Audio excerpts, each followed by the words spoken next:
Hi, my name's Benjamin, and I'm a movie addict.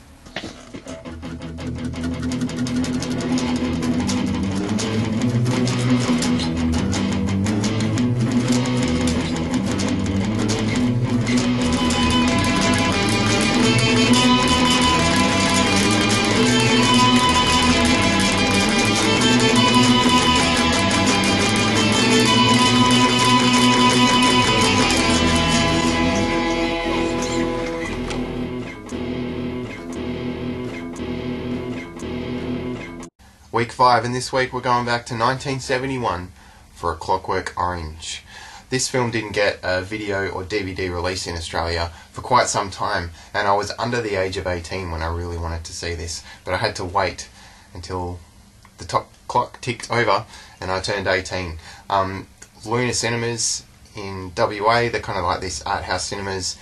They used to play a double of A Clockwork Orange and Blade Runner on a pretty regular basis, and the day I turned 18, that's what I did. I went and watched A Clockwork Orange on the big screen. And if you get a chance to, I suggest that you do. Stanley Kubrick's films just are magical and enormous on the big screen. Clockwork Orange is based on the novel by Anthony Burgess, and Burgess is a linguist as well as an author, and so there's lots of a strange mix of kind of Cockney words mixed with Russian and all this different stuff. There's almost a Shakespearean quality to the language.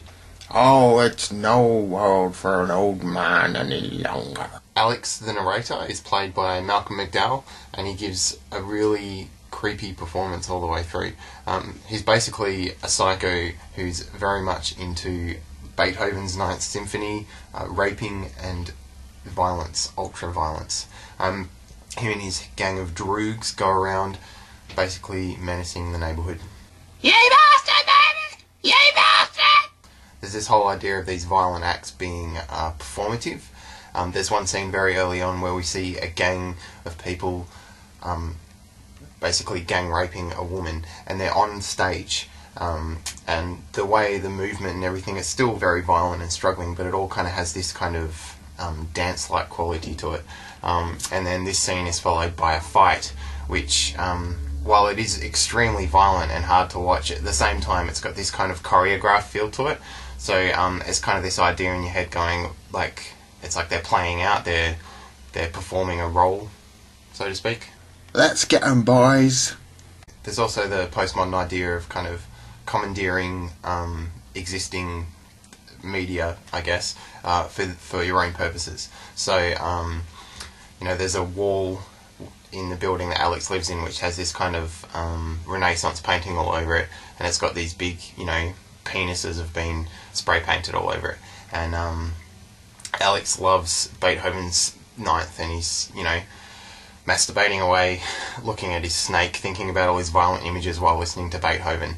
And there's one scene where, they approach a house which is strangely titled Home, tied up the man of the house, and are about to rape a woman, and Alex is singing in the rain, and that song has changed forever for me now.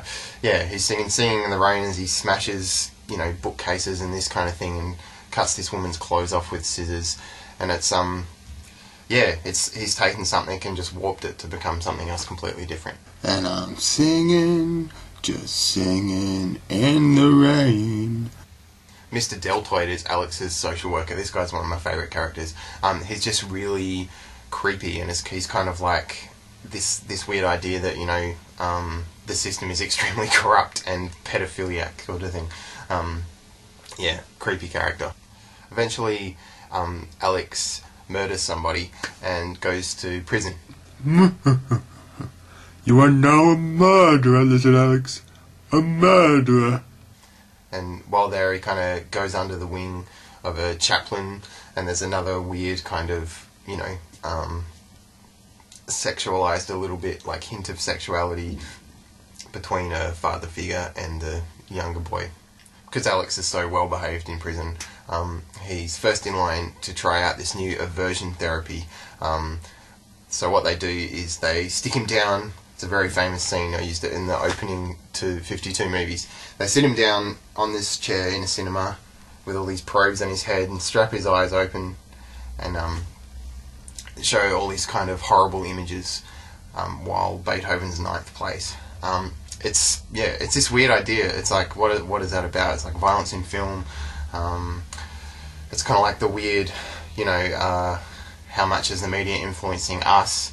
Are they performing these performative rapes because they're, unconsciously, and without thought, copying images that they've seen, that kind of thing.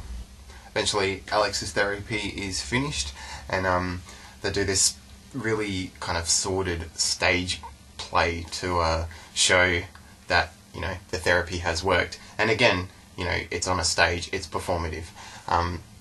What they do is they bring out this naked woman, and Alex's instinct is to go for the breasts, go to rape this woman, and he can't do it. It makes him feel sick.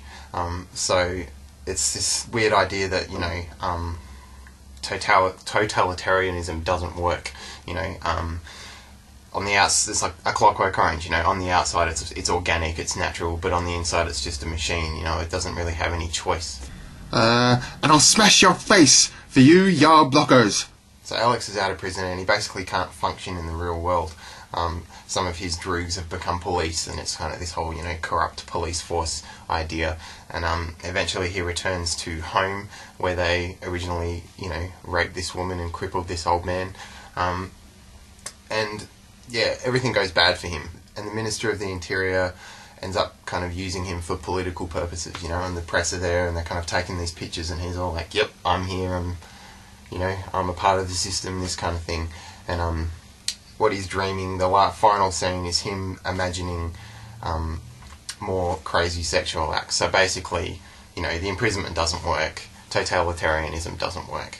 It's a really bleak, awful film, but it's also strangely beautiful because Kubrick's shot it, and it's got this awesome kind of, there's the traditional sounding Beethoven's music, and then there's also this kind of Moog orchestral music in there as well. There's so many ideas in here. I've watched this millions of times. This is the first DVD I bought even before I had a DVD player. I just knew, I wanted to watch this repeatedly. It's a great film.